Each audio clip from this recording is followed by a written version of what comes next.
আনৰ ছায়াত থকাজনে কেতিয়াও নিজৰ পোহৰ বিচাৰি নাপায়। নমস্কাৰ, মই Rituraj Jarika and welcome to episode 41 of 48 loss of power. আনৰ কপি হৈ মানুহে সফল হ'ব নোৱাৰে।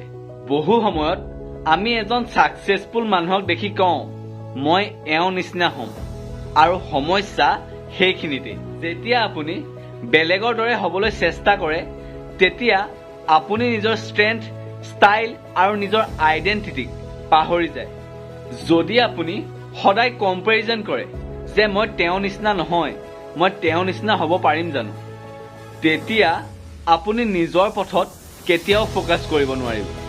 এই ল'টোৰ অৰ্থ এইটো নহয় যে ছাকচেছফুল মানুহৰ পৰা শিকিব নালাগে। শিকক, কিন্তু কপি নকৰিব।